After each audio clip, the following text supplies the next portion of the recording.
In every modern army across the world, there is a weapon whose legacy is almost invisible, but whose influence is undeniable.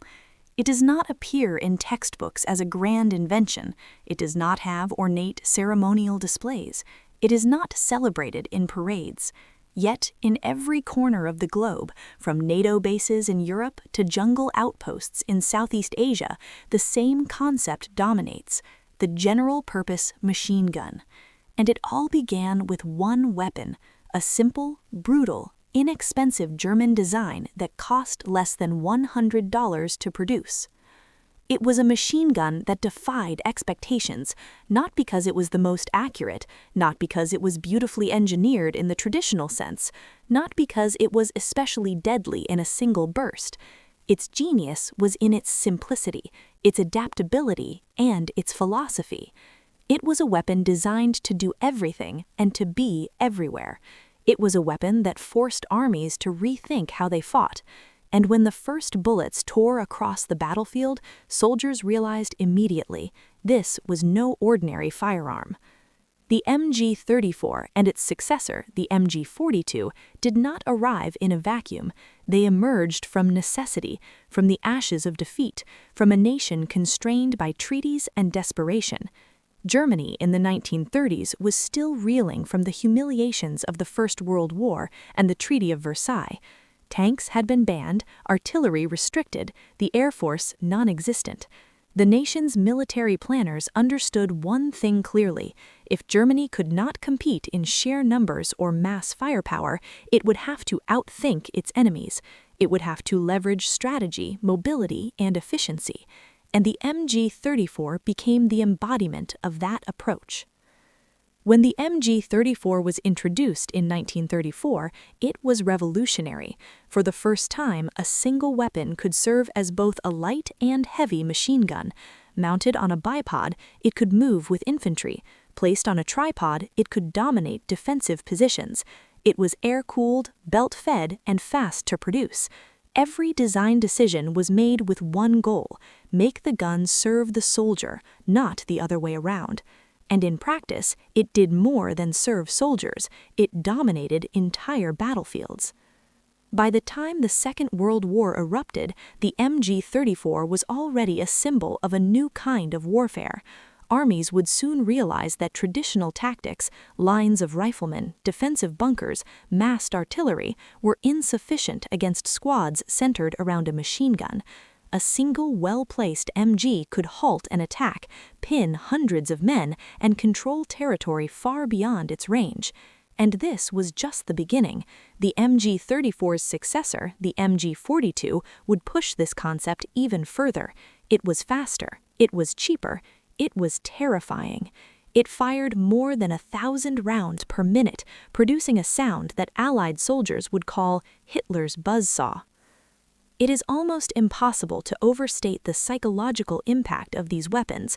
Soldiers did not just fear the bullets, they feared the machine itself. The rhythm of its fire became a form of terror. It dictated movement, commanded attention, and reshaped strategy. Entire infantry tactics were rewritten to account for a single, relatively cheap machine gun. Commanders realized that modern warfare was no longer just about numbers or courage. It was about controlling fire, controlling space, and understanding that a single weapon could shape the outcome of battles. The cost of the MG34 and MG42 was astonishing. While German industry could churn out these weapons for under $100 each, the effect on the battlefield was priceless. For that relatively small investment, Germany gained firepower that was disproportionate to its size and influence that extended far beyond any single campaign. Every nation that faced it, American, British, Soviet, was forced to respond. And when Germany lost the war, the weapon did not vanish. Its design principles survived, studied obsessively, and became the blueprint for every general-purpose machine gun produced in the second half of the 20th century. Yet, the story of the MG is not just about design. It is about adaptation, desperation, and survival. Germany had limitations, restricted budgets, a constrained industrial base, and the need to fight multiple enemies simultaneously. The MG34 and MG42 emerged from these constraints. They were solutions to problems that no textbook could solve. And in their design lies a lesson that resonates to this day. Sometimes ingenuity is more valuable than sheer power. The influence of these weapons extends beyond their mechanical function. They reshaped doctrine. Infantry units were no longer measured by the number of rifles or the quantity of ammunition carried. They were measured by the presence of machine guns. Every squad, every platoon, every advance had to account for the possibility that one gun, operated by a well-trained crew, could dominate the fight. And when the MG42 arrived, the equation changed yet again. Its staggering rate of fire created suppression that went beyond bullets. It created fear. It dictated how enemies moved, how they hid, and how they planned. The story we are about to tell is not one of ideology or of politics or of victory alone. It is a story of engineering meeting reality, about a tool designed under constraints that outlived the nation that produced it, about how a $100 machine gun could influence doctrine, strategy, and design decisions for decades to come. It is a story of firepower, psychology, and the ruthless efficiency of simplicity. It is a story that begins with one German factory, one visionary design team, and one question: how can a weapon control the battlefield? The answer, simple yet devastating, reshaped warfare forever. This chapter has only begun. To understand the full impact, we must trace its journey from conception to battlefield terror, and from there to the weapons every nation carries today. Because in war, survival is determined not by ideology, not by courage, not by sheer numbers. Survival is determined by who understands fire first and who respects its power the most. And that is precisely what the MG taught the world. To understand how a $100 German machine gun came to dominate every modern army, we must first return to a world still reeling from the Great War. In the aftermath of 1918, Europe lay in ruins. Millions had died in mud-filled trenches, and armies were desperate to learn the lessons of industrialized slaughter. One lesson was clear: the machine gun had become the ultimate arbiter of life and death on the battlefield. A few carefully placed guns could halt entire offensives, dictate troop movements, and decide battles long before soldiers even met in open combat. But the weapons that dominated in 1914 to 1918 were cumbersome. They required tripods, water cooling, and multiple operators. They were defensive tools meant to anchor positions, not to move with the infantry. And as German engineers observed in the interwar years, such limitations would be catastrophic in the next conflict. Germany, constrained by the Treaty of Versailles, could not rebuild a traditional army in the 1920s and early 1930s.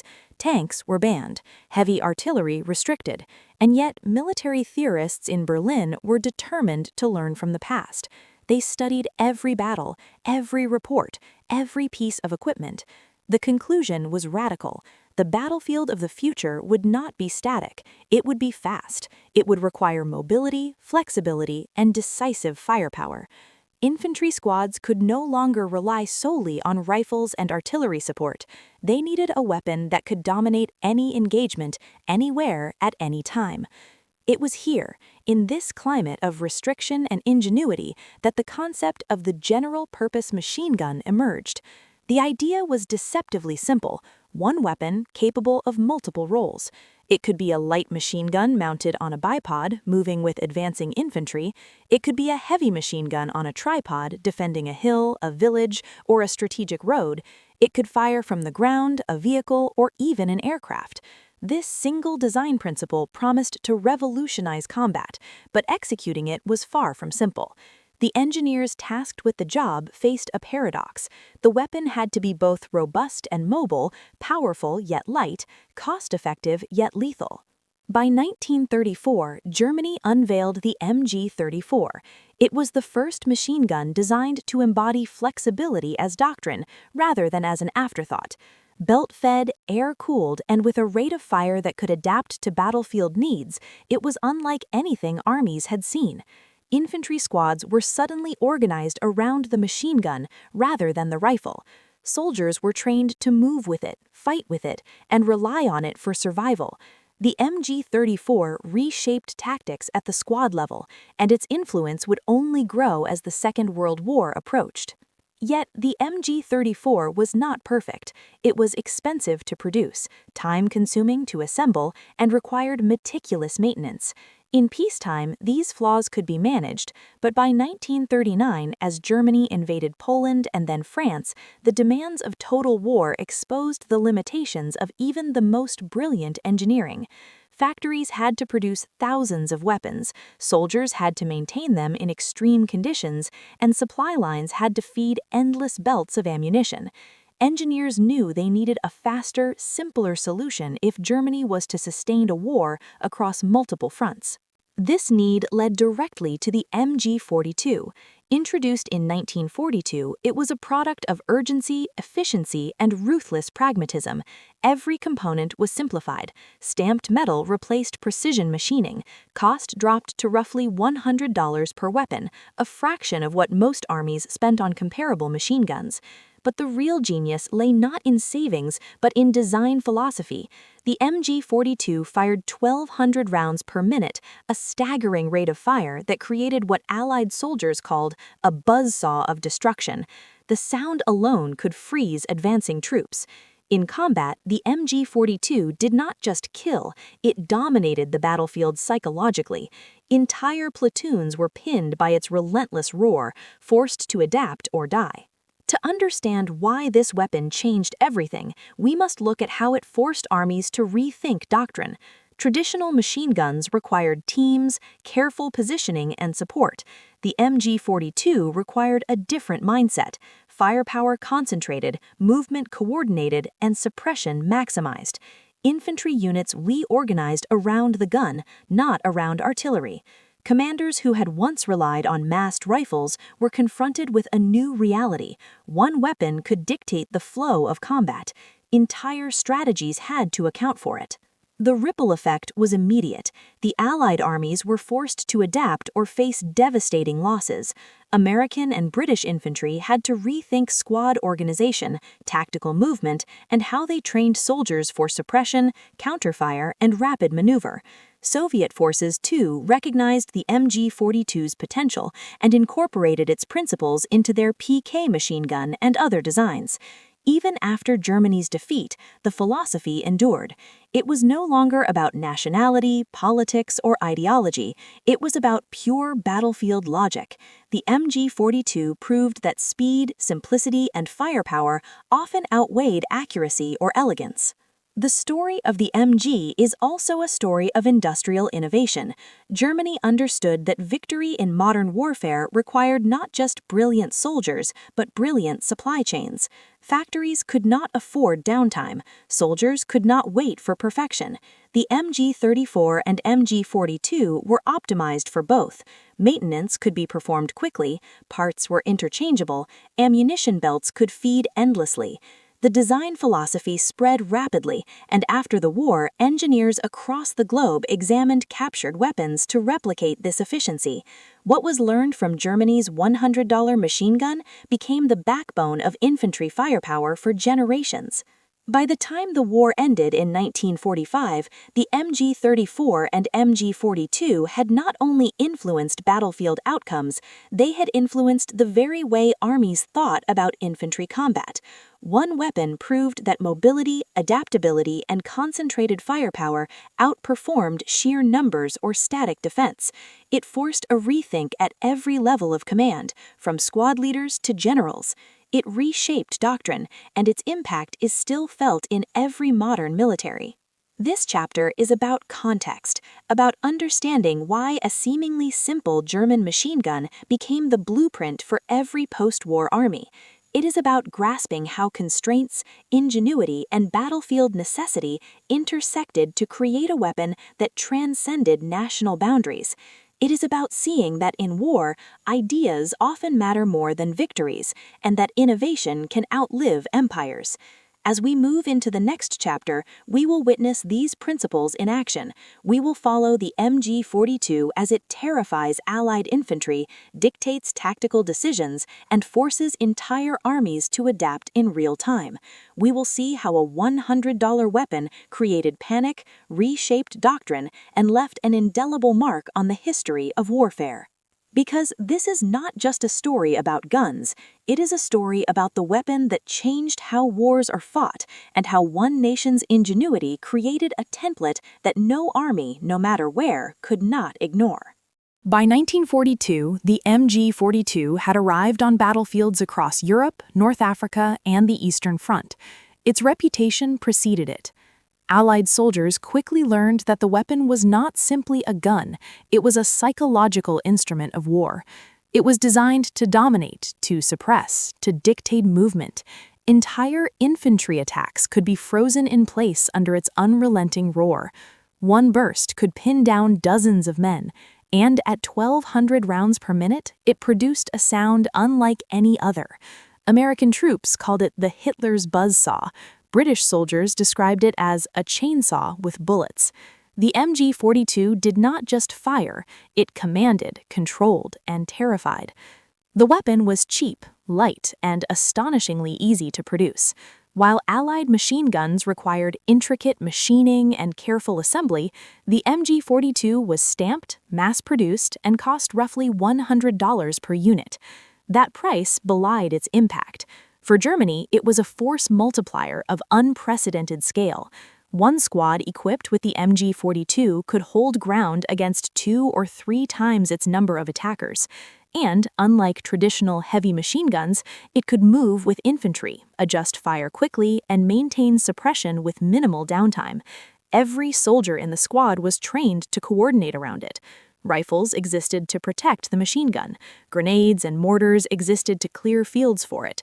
It dictated the tempo of battle. Allied forces learned the consequences painfully.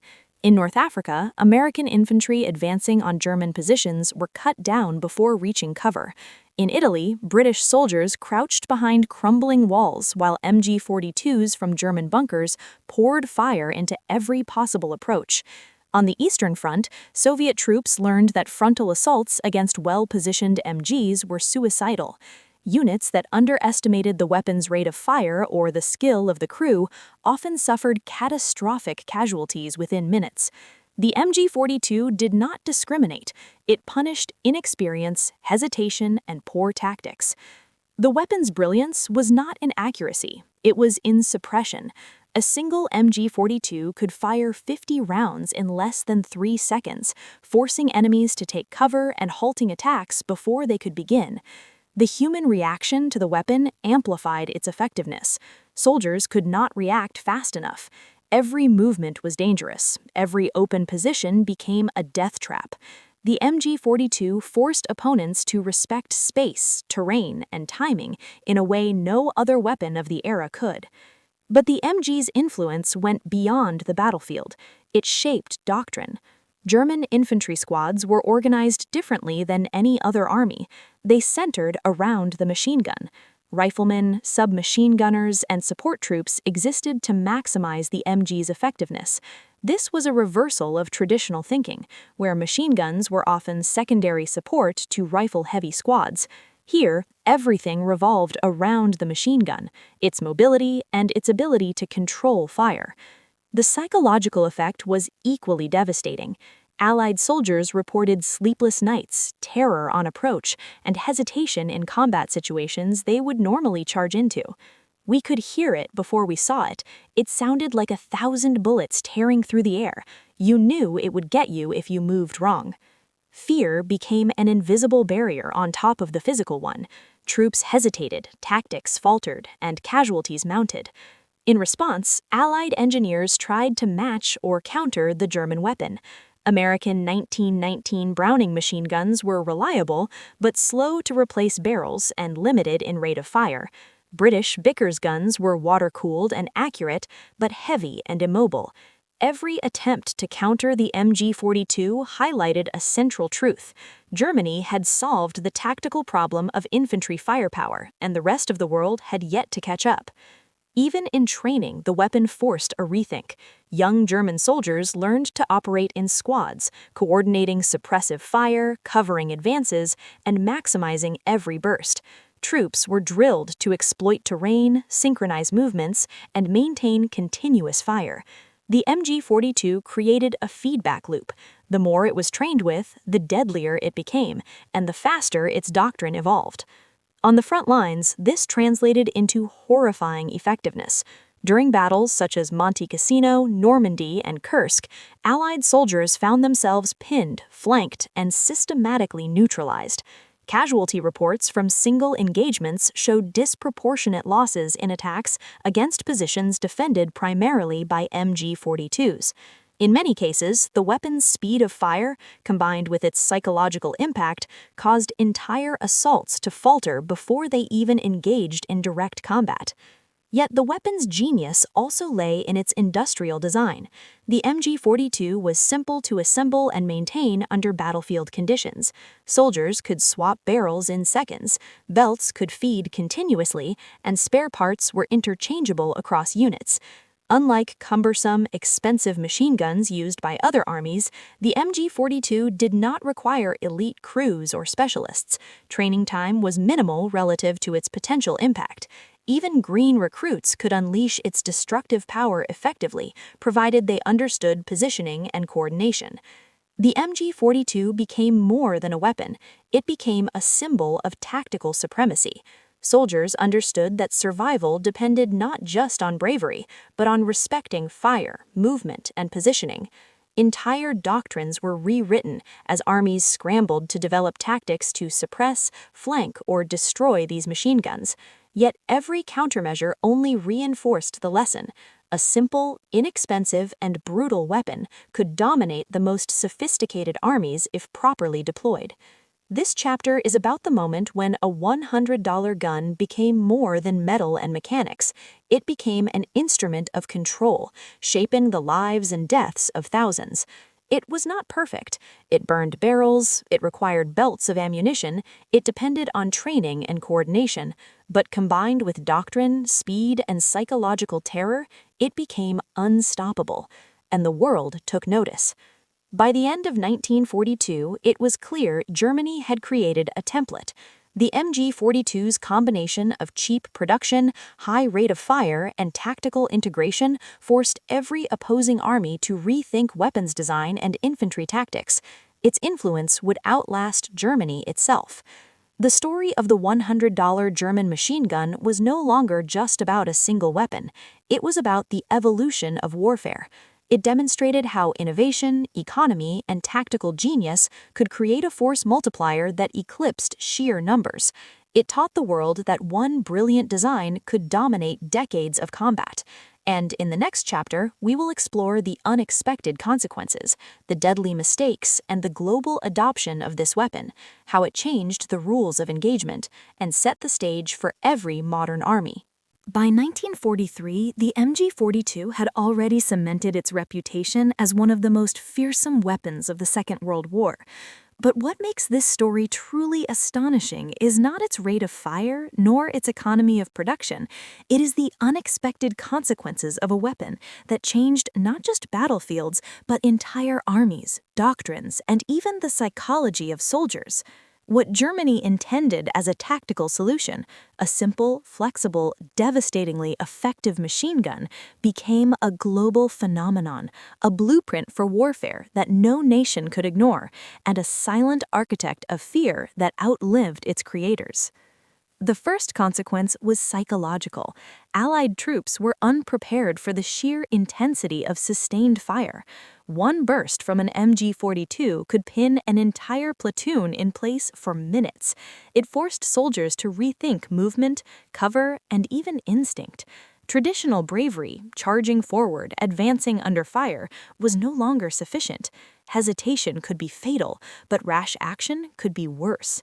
Commanders across the Allied forces quickly realized that the weapon was not just a mechanical problem to counter, it was a mental one. The buzzsaw-like sound, the relentless rhythm of fire, created a unique kind of terror, and units had to train specifically to survive under it. Second, the MG42 revealed the dangerous consequences of rushed imitation. Countries facing the German machine gun rushed to develop similar weapons, often without understanding the philosophy behind it. American and British designs attempted to match its firepower, but they failed to replicate its simplicity, ease of maintenance, and integration into infantry doctrine. Engineers tried to copy the rate of fire, but forgot the training, tactics, and squad-level coordination that made the MG42 deadly. The result? Weapons that were expensive, cumbersome, and prone to failure. The MG42 was more than steel and gears. It was an idea, and that idea could not be duplicated merely by copying numbers. Perhaps the most unexpected consequence was how the MG42 influenced post-war weapons design globally. The lesson Germany inadvertently taught the world was that a general-purpose machine gun could replace multiple classes of weapons. Instead of separate light and heavy machine guns, one weapon could dominate across platforms. The Soviets, Americans, British, and later NATO armies all studied the MG42 obsessively. Designs like the M60, PKM, FN Mag, and countless others directly drew inspiration from the German machine gun. Every modern infantry squad owes its firepower philosophy to a weapon that cost less than $100 to produce. But these were not merely technical consequences, there were fatal mistakes. The MG42's unparalleled firepower had a hidden cost. In the chaos of war, its speed of fire and lethality sometimes outpaced the soldier's ability to coordinate effectively. Units over-relied on its presence, assuming its presence alone could secure victory. In North Africa and Italy, German squads occasionally failed to anticipate flanking maneuvers or combined artillery assaults. The very weapon that dominated the battlefield could become a trap if misused.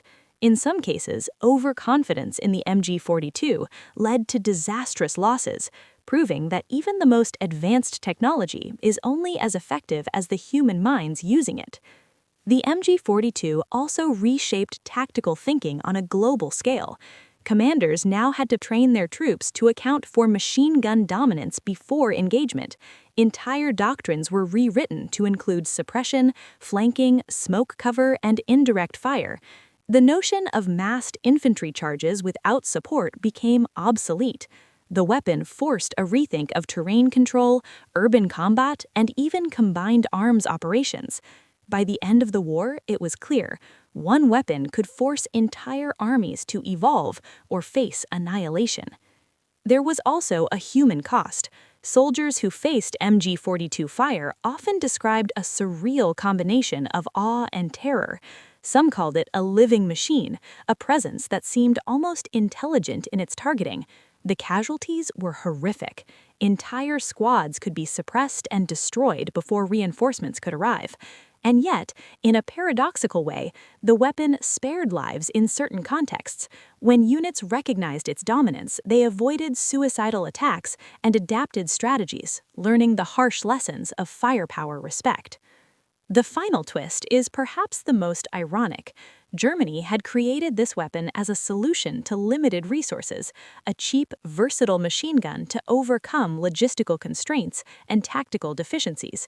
And yet, the very same principles it championed, simplicity, efficiency, and adaptability, became the backbone of post-war weapons development across the globe.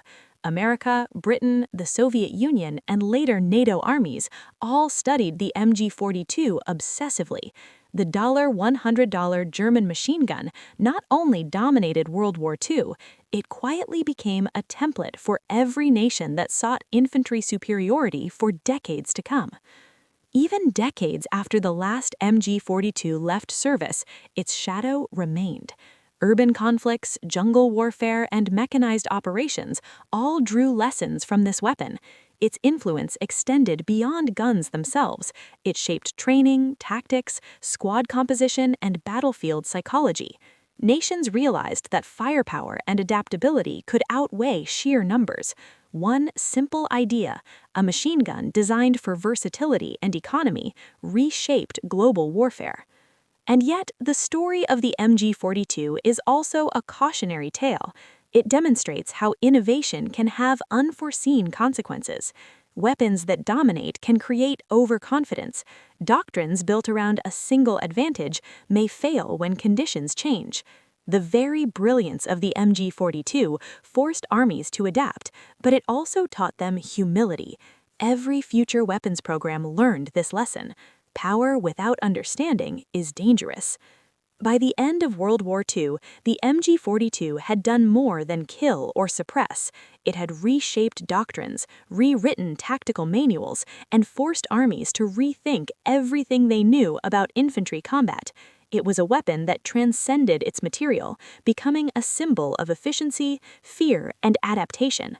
And the twist is clear. What was created to serve one army became the blueprint for the entire world.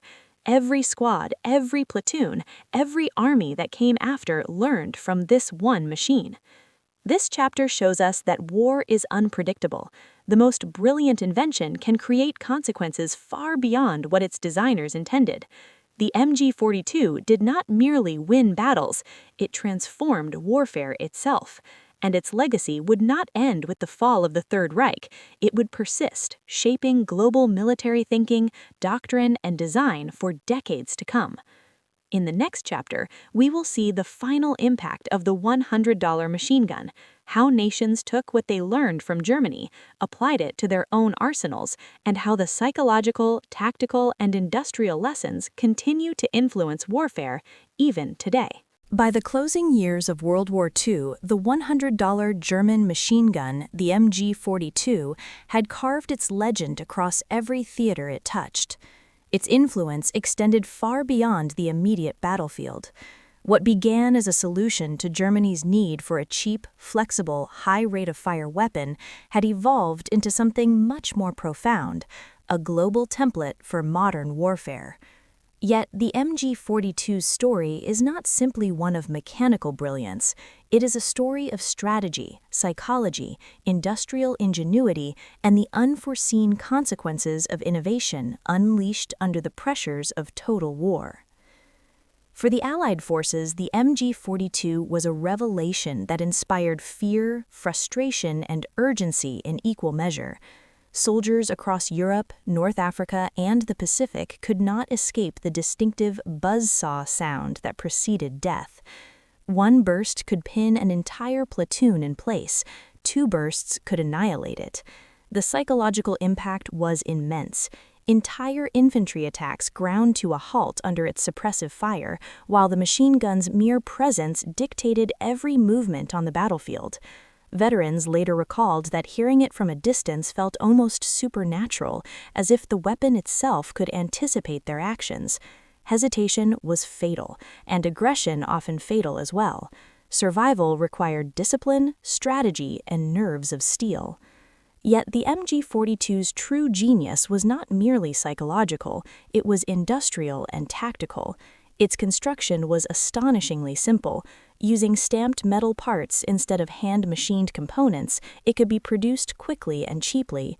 At approximately $100 per unit, Germany could arm squads with firepower unmatched by any comparable weapon. Its rate of fire, belt-fed design, and lightweight mobility allowed it to function both as a light machine gun and, when mounted on a tripod, as a medium machine gun.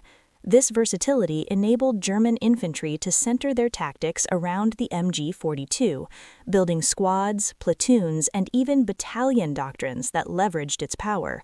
One squad could control fields of fire that would otherwise require multiple weapons. What makes the MG42 truly remarkable is how it shaped doctrine worldwide after the war. Allied armies, obsessed with understanding why this weapon was so effective, studied captured units meticulously.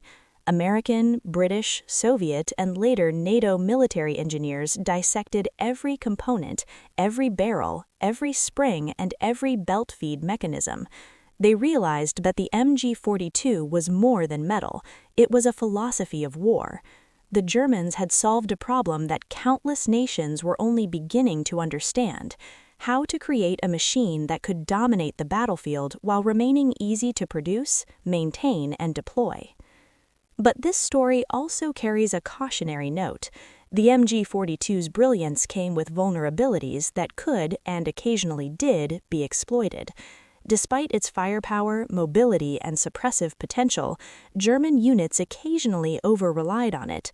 Commanders assumed its presence alone could secure victory, sometimes underestimating terrain, combined arms, and enemy innovation. In Italy and North Africa, instances occurred where flanking attacks or concentrated artillery neutralized the very weapon that had defined German tactical superiority. One could almost say the MG42 demanded respect and punished hubris. Its effectiveness depended on disciplined crews, intelligent placement, and tactical coordination.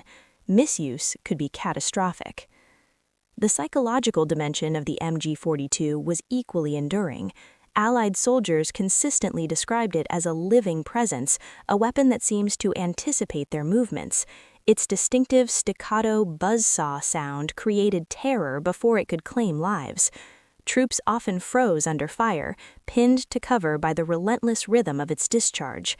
Veteran testimonies repeatedly emphasized that the MG42 didn't just kill, it commanded, controlled, and manipulated human behavior. This lesson shaped post-war military training worldwide. Respect for firepower was as essential as marksmanship or courage. By 1946, the MG42 had transcended the battlefield and begun influencing post-war weapons design globally. Its modularity, high rate of fire, and general-purpose concept inspired designs across continents. The American M60 machine gun, often called America's MG42, borrowed directly from its design philosophy: mobility, high-speed fire, and adaptability to both light and medium roles. Soviet engineers drew inspiration for the PKM, while British designers integrated lessons into the L7 and other GPMA models. One weapon, costing less than $100, had set the standard for modern infantry firepower for decades. Yet its legacy is not merely technical, it is strategic. The MG42 forced militaries to rethink infantry composition, urban combat, and suppression tactics. Platoons were trained to maximize firepower, coordinate movements, and understand the psychology of enemy suppression. No longer could a massed infantry assault function without accounting for machine gun dominance. Combined arms, flanking, artillery support, and smoke deployment became critical elements of doctrine, lessons learned directly because of the MG42's overwhelming presence. There is also an ironic twist. The MG42 was born out of necessity and limited resources. Germany could not afford expensive, handcrafted weapons for every soldier. The solution, a cheap, mass-producible, devastatingly effective machine gun, forced a global reevaluation of the relationship between economy and lethality. The $100 gun, intended to give a tactical advantage to a resource-constrained army, became a blueprint for nations with vastly greater industrial capacity. In other words, a weapon designed for efficiency became the gold standard for military innovation worldwide. Even today, the echoes of the MG42 persist. Modern militaries continue to rely on principles it codified: suppressive fire, mobility, quick barrel changes, belt-fed ammunition, and integration into squad-level tactics. Urban combat, jungle warfare, and mechanized infantry all demonstrate lessons first learned from this humble $100 machine gun. It is a weapon whose genius lies not just in killing power, but in shaping human thought, training regimes, and operational doctrine across decades. And yet, the MG42 leaves us with one final lesson: power without understanding is perilous. Soldiers who misused it, failed to coordinate, or underestimated its psychological impact often died unnecessarily. Innovation amplifies both strength and vulnerability. The MG42 demanded discipline and skill. Without it, even the deadliest weapon could be neutralized. The paradox of its design, a simple, inexpensive weapon that demanded expertise, provides a profound reflection on war itself. Genius alone cannot guarantee survival. The story of the $100 German machine gun is then triumphant and cautionary. It demonstrates how a single innovative design can transform tactics, doctrines, and armies. It shows that psychological impact is as critical as mechanical efficiency, and that even inexpensive, mass-produced tools can outlast empires, influencing generations of soldiers and engineers alike. It also reminds us that technological dominance carries responsibility. Misuse or misunderstanding can be fatal. As we close this chapter, the MG42 stands not merely as a weapon, but as a symbol. It is a testament to the intersection of innovation, psychology, and strategy. It is proof that even the simplest tools can alter the course of warfare. It is a warning that brilliance, when misapplied or misunderstood, carries consequences as severe as those it was designed to prevent. And above all, it is a reminder that in war, ingenuity, courage, and discipline are forever intertwined. The story of the $100 German machine gun is far from over. Its principles endure in every modern general-purpose machine gun. Its psychological lessons echo in every infantry soldier trained to respect suppressive fire. Its industrial genius continues to inform how nations balance cost, speed, and lethality. And as long as war exists, the echoes of one $100 German machine gun will continue to reverberate across battlefields worldwide. If you enjoyed this story, like the video, subscribe, and share it with others, because the tale of a $100 machine gun is not just a story of metal and bullets, it is a story of strategy, psychology, innovation, and the relentless human struggle to survive in the chaos of war.